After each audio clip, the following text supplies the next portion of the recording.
Bonjour à tous, nous sommes lundi 14 juillet 2025, Yutret du mois de Tammuz.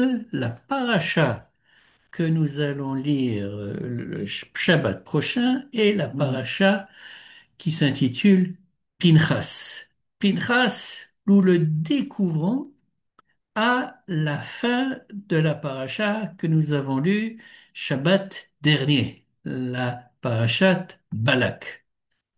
Et cette vidéo est basée, comme souvent, sur un cours du Rav David Foreman qui s'interroge sur le phénomène des zélotes et qui nous introduit aux deux plus grands zélotes de la Torah, qui sont Pinchas d'une part et le prophète Élie d'autre part.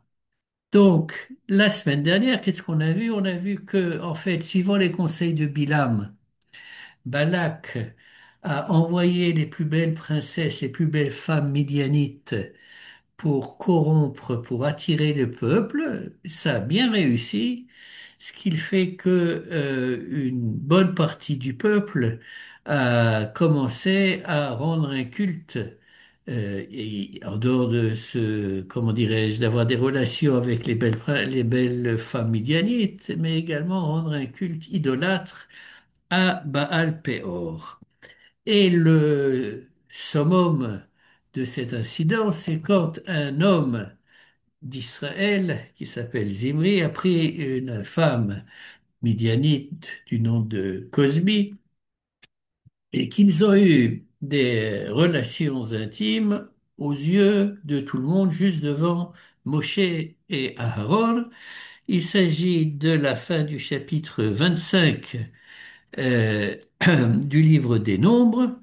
Euh, et je prends, c'était vraiment devant la tente d'assignation, et à partir du verset 7, les trois derniers versets de cette paracha, à cette vue, Pinchas, le fils d'Élazar, fils d'Aaron le pontife, se leva du milieu de la communauté, arma sa main d'une lance, entra sur les pas de l'Israélite dans la tente et les perça tous deux, l'Israélite ainsi que cette femme qu'il frappa au flanc, et le fléau cessa de sévir parmi les enfants d'Israël. Ceux qui avaient péri par suite du fléau étaient au nombre de 24 000. Donc, il s'agit d'un acte qu'on pourrait sans difficulté qualifier de particulièrement violent, euh, qui est venu d'une initiative, je dirais, à la limite incontrôlable de la part de Pinchas. Et comment commence la paracha que nous allons lire ce Shabbat? Je la lis en français. Les premiers versets en tout cas. L'Éternel parla ainsi à Moïse: Pinchas, fils d'Élazar, fils d'Aaron le pontife, à Cohen, a détourné ma colère de dessus les enfants d'Israël en se montrant jaloux de ma cause au milieu d'eux, en sorte que je n'ai pas anéanti les enfants d'Israël dont mon indignation. C'est pourquoi tu annonceras que je lui accorde mon alliance de paix. Et ça, je vais lire deux versets en hébreu quand même, à cause de certains mots qui sont importants. Pinchas ben Elazar ben Aaron הכהן השיב את חמתי מעל בן ישראל, בקנו את קנאתי בתוכם, ולא כיליתי את בני ישראל בקנאתי. לכן אמור, הנני נותן לו את בריתי שלום. Donc, le mot-clé, c'est le mot kana, que on traduit soit par jalousie, soit par zèle, et que nous connaissons du deuxième commandement d'Aseret Adibrot, où Dieu se présente comme un Dieu jaloux, n'est-ce pas, ou exclusif peut-être. Bien, ça c'est juste le contexte qui fait le centre de ce Dvar Torah par rapport à Pinchas, et le Rav Forman fait la réflexion suivante. Vo- Voilà que Pinchas, sans que personne ne lui ait demandé quoi que ce soit, prend sa lance et tue le Zimri et Cosbi. Et quelle est la réaction d'Akadosh Baruch Hu? Eh bien, il est ni notenlo et beriti shalom. Je vais lui donner une alliance de paix. Oui, or, il ne nous paraît pas plus éloigné que possible cet acte violent de Pinchas qui est de tuer euh, Zimri et Cosbi et que le résultat ou sa récompense soit justement une alliance de paix. On ne comprend pas très bien euh, pourquoi Dieu réagit de cette manière. D'ailleurs,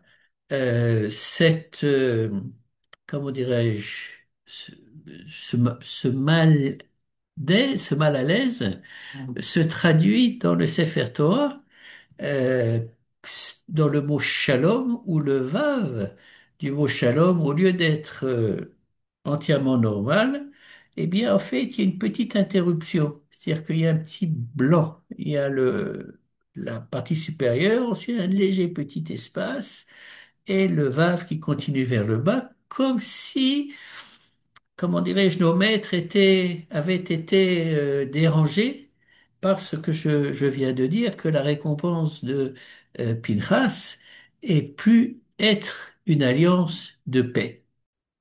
Et pour répondre à cette interrogation, ce que le Rav Forman va faire, c'est prendre l'autre zélote principal de la Torah, qu'il s'agit du prophète Élie, et qui se retrouve, quand on le rencontre, dans un contexte similaire à celui de Pinchas.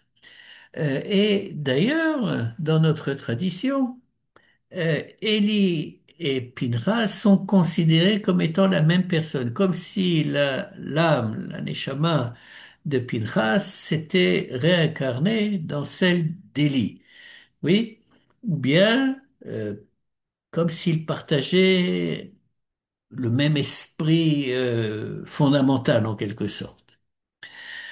Donc, l'histoire qui nous est racontée avec le prophète Élie a lieu à l'époque d'un roi, vraiment un mécréant qui s'appelait Achab, et qui, avec l'aide de son épouse, a massacré les prophètes d'Israël, mais surtout a institué l'idolâtrie à l'échelle nationale.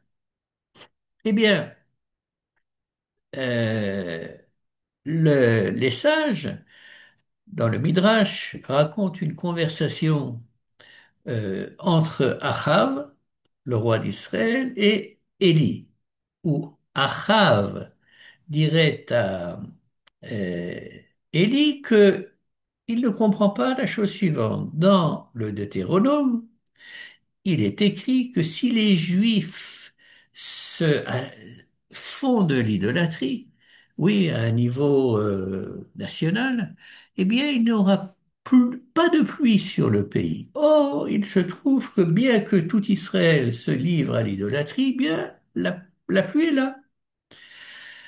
Et par conséquent, il se lève alors pour l'honneur de Dieu et dit, non, par la vie de Dieu, il n'y aura plus de pluie. Et la pluie s'est arrêtée. Et la sécheresse a duré assez longtemps. Sécheresse totale. Et on va voir que l'attitude d'Hachem vis-à-vis de Élie est différente de celle que il a eue vis-à-vis de Pinchas. En effet, si effectivement Dieu accepte pendant un certain temps, il y ait une sécheresse totale, arrive un moment où il dit à Élie, ça suffit, maintenant, il faut qu'il pleuve. On ne peut pas laisser comme ça le pays, les gens mourir, c'est pas possible. Donc, la pluie reprend, et à ce moment-là, Élie entreprend un étrange voyage vers un mont qui s'appelle le mont Kouri, qui, d'après nos Chachamim, est en fait le mont Sinaï. Et ce voyage va durer 40 jours et 40 nuits pendant lesquelles, d'après le Tanakh, Élie ne mangera ni ne boira pas. Oui, or, qui connaissons-nous qui s'est abstenu de manger pendant 40 jours et 40 nuits au Sinaï? Eh bien, mon cher Rabbeinu. Donc, demande le Rafforman, pourquoi Élie s'est-il comporté ainsi? Donc, on va voir on verra la réponse un peu plus tard. Élie arrive donc au mont Sinaï et Dieu lui pose la question, que fais-tu là? Pourquoi es-tu venu sur la montagne? Et voici la réponse que donne Élie à Hachem, en hébreu d'abord. Kano kineti Lachem Elohei Tsevaot. Traduction, j'ai agi avec jalousie au nom de Dieu, pour Dieu, le Seigneur.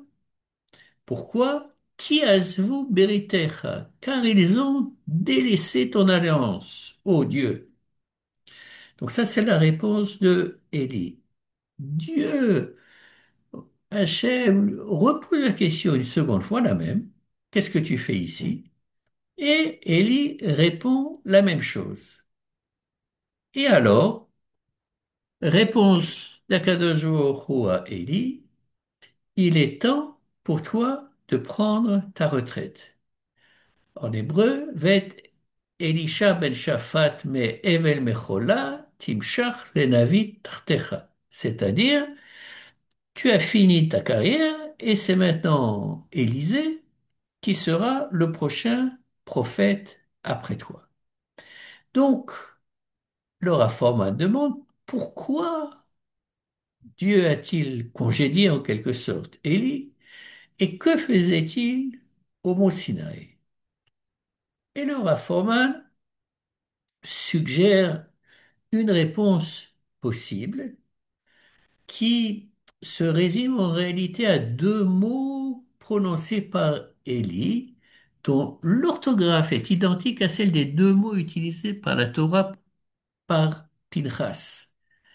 Euh, Élie dit Kano kineti. J'ai agi avec jalousie. Ces mêmes lettres apparaissent pour Pinchas et Dieu, commentant l'acte de Pinchas, comme je l'ai dit tout à l'heure, dit qu'il a agi merveilleusement Bekano et kinati. C'est-à-dire que Pinchas a agi en exprimant ma jalousie. Oui, c'est-à-dire que le mot kana, comme je l'ai dit tout à l'heure, peut signifier le zèle ou la jalousie selon le contexte. Donc en fait, il s'agit des mêmes mots. La différence, ce sont les voyelles.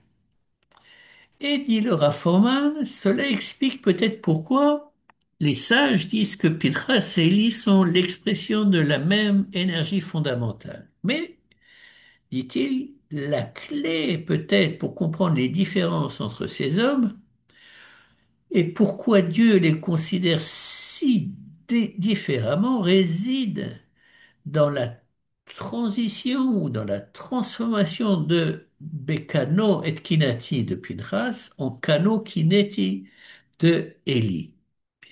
Oui, c'est bien que les mêmes mots soient employés, la signification est différente.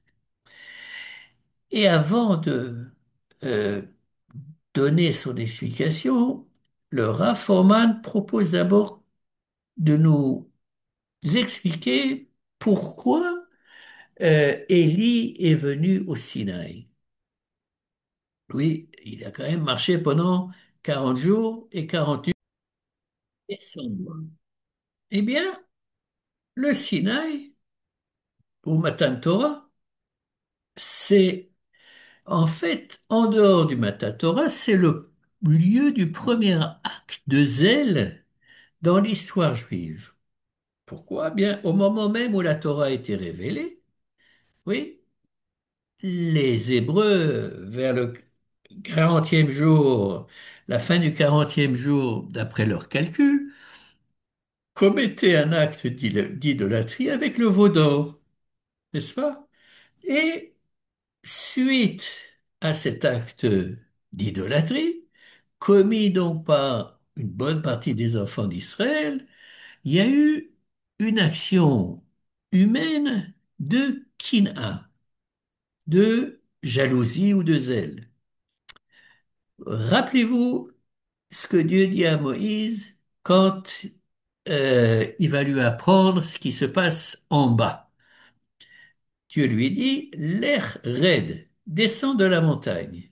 Kishichet amcha, car ton peuple a péché. Moshe, Moïse répond, comment ça, mon peuple a péché, mon peuple s'est corrompu? Ce n'est pas mon peuple, c'est ton peuple. Tu les as fait sortir d'Égypte. Et puis de toute façon, Dieu, Lama Hachem apecha be'amecha. Lama, pourquoi est-ce que tu es en colère contre ton peuple? On avait vu ça dans une autre vidéo, une explication très très belle du Rav Foreman. Ce qui semble, quand on lit le, le verset, une affirmation totalement scandaleuse, audacieuse de Moshe. Le peuple est en train de danser autour du veau d'or et faire d'autres choses. Et Moïse a l'audace de dire, de demander, lui, mais pourquoi tu es en colère? Oui.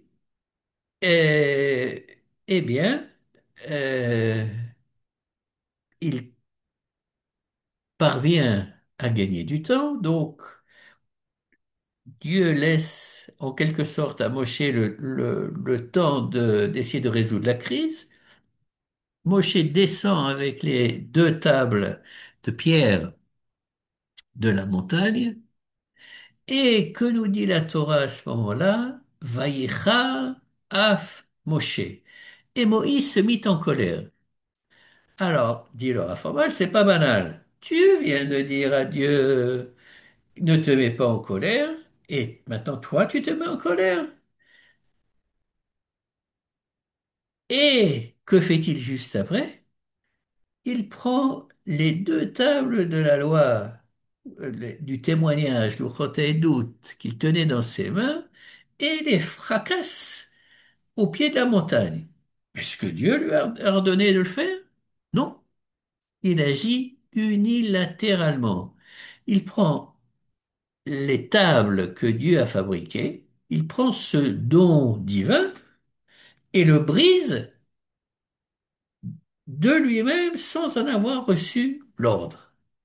C'est quand même pas banal. Alors, le Rav Forman dit que, de son point de vue, cette action de Moshe, cette brisure des tables qui est venue de l'initiative de Moshe est l'expression humaine de la colère divine et que les actes ultérieurs de Pinchas et d'Élie découlent d'une certaine manière de l'interprétation un peu différente de cet acte.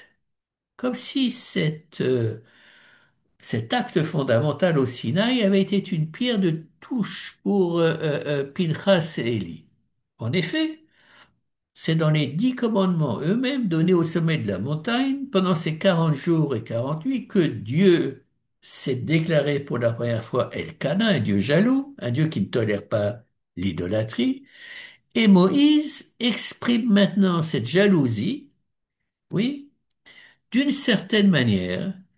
Et cette expression de jalousie devient le précédent pour l'acte de Pinchas et celui d'Élie selon l'interprétation du Vaudor lui-même. Et nous allons donc rentrer dans l'explication que Rav Foreman propose est par rapport à Élie et par rapport à Pinchas. Le Rav Foreman commence par Élie et voilà la lecture ou la compréhension qu'il nous suggère. Euh, Élie, l'homme qui est retourné au Sinaï, a pu interpréter ce que Moshe a fait de la manière suivante. Moshe a fait quelque chose qu'il n'avait pas reçu l'ordre de faire. Il a pris une initiative, et une sacrée initiative, et Dieu l'a suivi. Il a accepté ce qu'il a fait. Donc, Moshe a détruit unilatéralement les tables, et moi, Élie, je déclare unilatéralement cette sécheresse. Je défends l'honneur de Dieu comme Moshe l'a fait.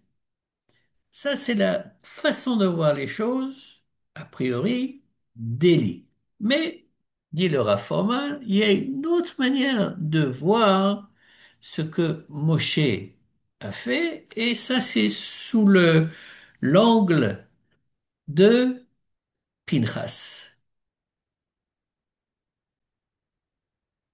Dans l'incident de Pinchas avec le comportement des enfants d'Israël, avec les Midianites, les femmes midianites et l'idolâtrie, Dieu était prêt à détruire le peuple tout entier de la même manière que lors de la faute du veau d'or, a priori, Dieu était également prêt à détruire le peuple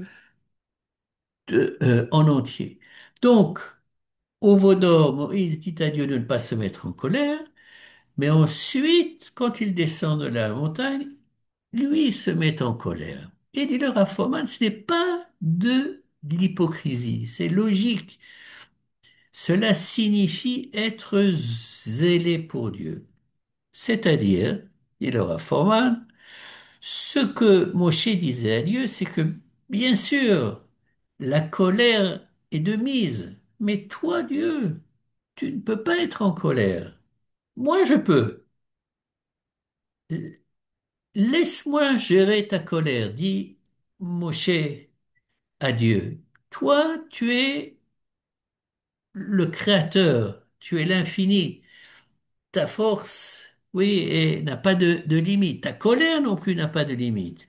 Donc, n'interviens pas. Si toi tu interviens, c'en est fini. Moi, je vais, comment dirais-je, faire passer ta colère, mais de manière humaine, en quelque sorte. N'est-ce pas? Et le Rav Foreman nous propose une analogie où, dans une famille, mettons qu'il y ait un enfant qui ait commis un acte choquant et flagrant vis-à-vis de ses parents, et de la mère et de son père, et que ils sont, les parents sont extrêmement choqués, en colère contre cet enfant. Supposons maintenant que le père soit avait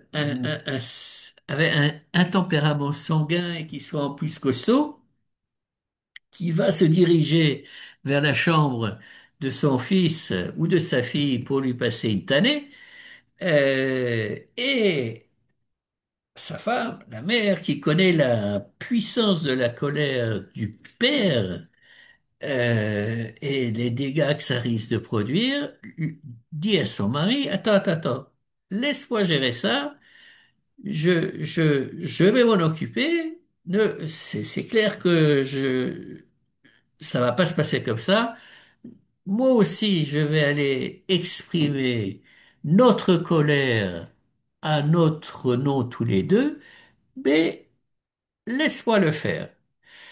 Et elle saura le faire de manière beaucoup plus douce. Oui, si je puis m'exprimer ainsi. Mais il faut que sa colère soit une véritable colère, n'est-ce pas? Donc, Moshe, pour revenir à l'épisode des tables, Moshe est effectivement aussi en colère que possible. en étant profondément en colère, il, Dieu le voit, et ainsi le fait de briser les tables de la loi sont une expression de euh, de cette colère. Et c- cette expression permet, d'une part, si les tablettes sont détruites, d'une part, le peuple ne l'est pas. Le peuple survit, n'est-ce pas? Donc, euh, le Raph Forman conclut sa vidéo de la manière suivante. Il dit, il existe deux types de zèle. Celui d'Élie. Mais quand lui s'est mis en colère, n'est-ce pas?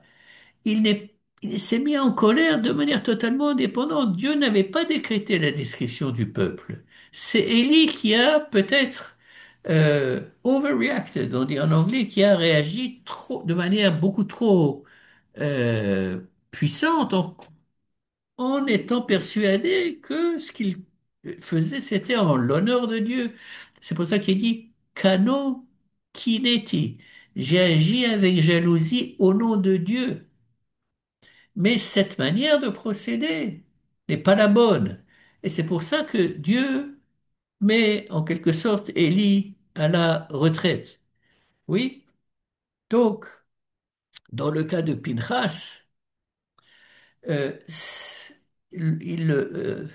Rafforman, la forme comme ça, ce n'est pas lorsque l'on défend ce que l'on croit être l'honneur de Dieu que l'attitude du zélote est acceptable, mais c'est quand Beccano et Kinati, c'est-à-dire que euh, Pinchas a appris de Moïse qu'est-ce que signifie ressentir la jalousie que Dieu, en quelque sorte, peut ressentir.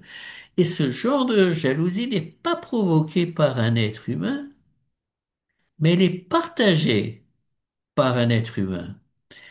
Et, de manière paradoxale, cette colère-là, elle agit comme un acte de paix. C'est la décision du partenaire le plus faible d'exprimer pleinement la colère du partenaire le plus fort, qui est la seule solution sûre et le seul moyen de préserver la paix. Et c'est pour ça que Pinchas a reçu cette alliance de paix. Je vous souhaite un petit peu à l'avance, parce qu'on est lundi, normalement on ne souhaite pas Shabbat Shalom un lundi, mais je ferai une exception à la règle.